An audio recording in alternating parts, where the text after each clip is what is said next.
Good evening, visitors. Welcome to the Australian War Memorial's last post ceremony. My name is Craig Burrell, and joining us today from the Royal Australian Navy is Rear Admiral Colin Lawrence, member of the Order of Australia.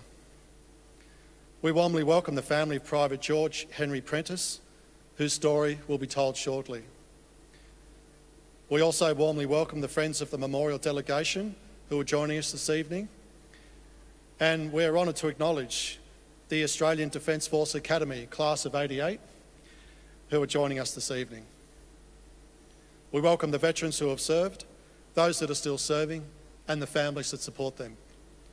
We acknowledge the members of RSL and Services Clubs Association, RSL Victoria and RSL Queensland who are watching the broadcast of this ceremony across Australia. During this evening's ceremony, wreaths will be laid at the base of the Pool of Reflection by family, visitors and students on behalf of, from South Australia, Golden Grove High School. Please stand and join in singing the National Anthem.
The Australian War Memorial was the vision of Charles Bean, Australia's First World War official historian.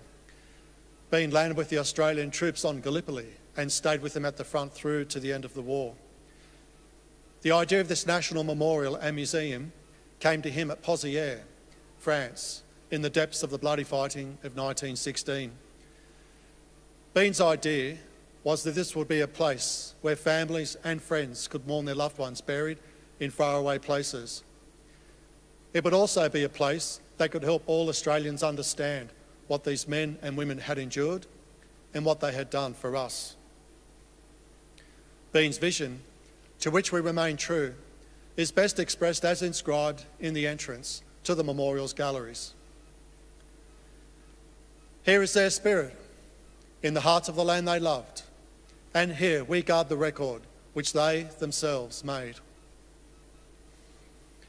Tonight, we will read the story behind just one of those on the Roll of Honour, which lists the names of more than 102,000 men and women who have given their lives for us in war and operations for more than a century. But first, we present a lament, Flowers of the Forest.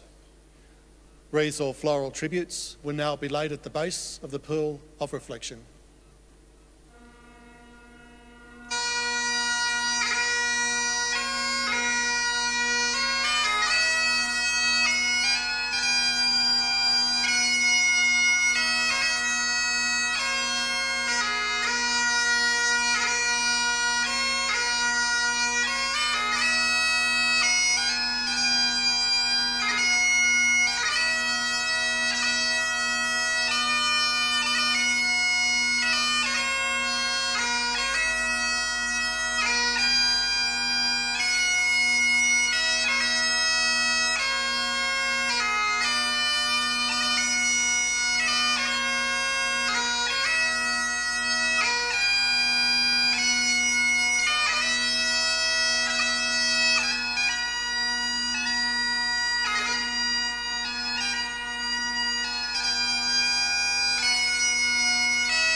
Today we remember and pay tribute to Private George Henry Prentice.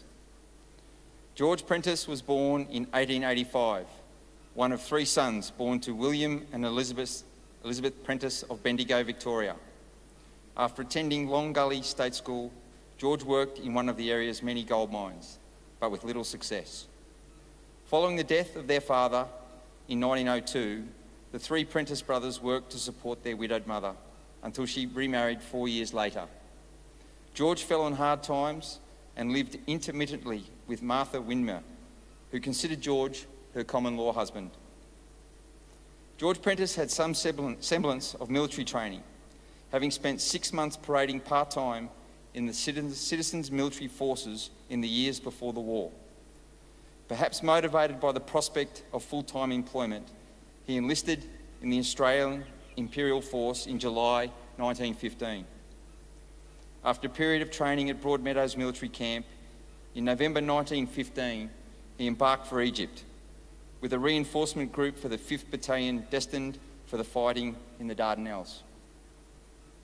By the time he arrived, the Gallipoli campaign had ended, and Australian troops spent the following months in camp near Cairo, training in preparation for deployment to the fighting on the Western Front. Prentice sailed for France with the 5th Battalion in March 1916 and spent the following months in the relatively quiet nursery sector near the town of Armentières before moving south to the Somme in early July. Here, the battalion was involved in the capture of Pozières village and repeated assaults at Mouquet Farm throughout August and September.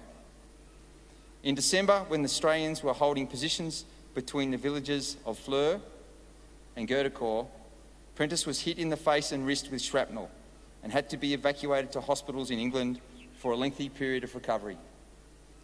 Once there, he contracted bronchitis and diphtheria, which delayed his recovery by several months. On regaining his health, Prentice spent several more months in various depot units before finally returning to the battalion in Belgium in October 1917. Over the following winter, George succumbed to various illnesses brought on by the frigid conditions and spent time in various hospitals behind the lines. He returned to his battalion in March 1918 in the line near Messines. His return occurred during one of the most critical periods of the war. In March 1918, German troops launched a massive offensive that succeeded in breaking the stalemate of trench warfare on the Western Front and broke through British and French lines. Restoring the war to one of movement, German troops penetrated deep into the Allied lines, advancing towards the city of Amiens, the major logistical and support hub of the Allied armies in France. Australian troops were spared the onslaught, but were sent south with dozens of other British divisions in an effort to defend Amiens. The 1st Division, of which the 5th Battalion was part, went into the line near Strzelecka, where it thwarted German attempts to strike the major rail and communication hub at Hazebrouck. The 1st Division was still holding positions forward of Strzelecka when the German offensive ended in failure. By June, the area had become relatively quiet by Western Front standards, but Australians were engaged in peaceful penetration raids against the Germans, capturing isolated posts and machine gun positions in daring daylight raids. On the morning of the 7th of June 1918, troops of the 5th Battalion carried out 2 raids against the Germans astride a small stream known as the Metterenbeek. The Germans retaliated with artillery, mortar and machine gun fire. Prentice was mortally wounded in the stomach by a stray bullet that morning while manning a Lewis gun post. He was evacuated to the 1st Field Ambulance Aid Post, where he died later that day, aged 32 at the time of his death. He was buried at the nearby Boer British Cemetery at Hazebrouck. The war took a heavy toll for the Prentice family. Both of George's brothers served. James was severely wounded on Gallipoli and returned home in 1916. Albert went missing in the bitter fighting at Mukai Farm, and his remains were never found. When Elizabeth Prentice died in Bendigo in 1947, she had outlived all of her 3 boys.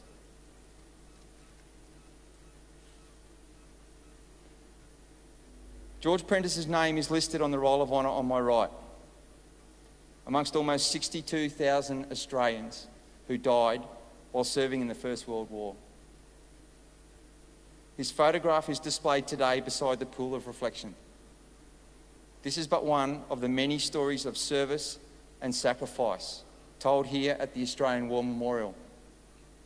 We now remember Private George Henry Prentice, who gave his life for us, for our freedoms, and in the hope of a better world.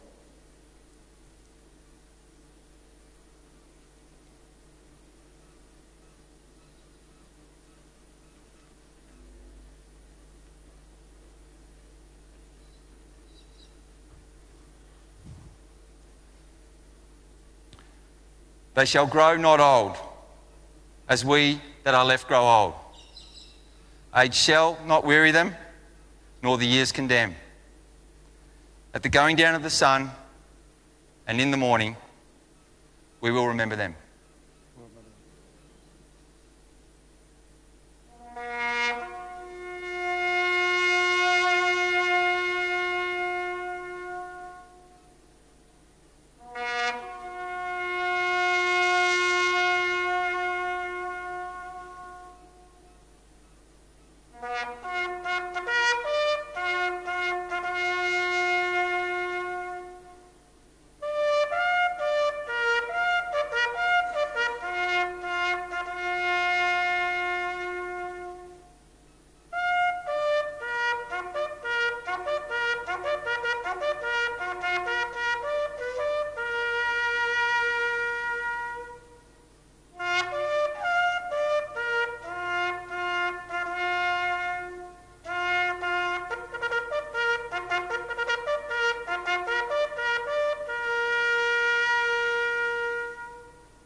Lest we forget. Lest we forget.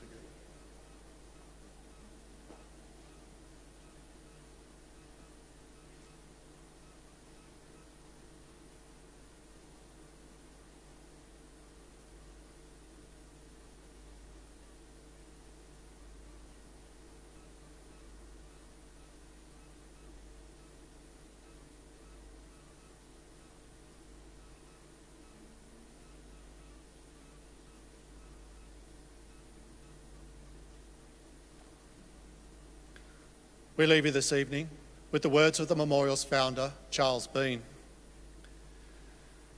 Many a man lying out there at Poziere or in the low scrub at Gallipoli, with his poor, tired senses barely working through the fever of his brain, has thought in his last moments, well, it's over.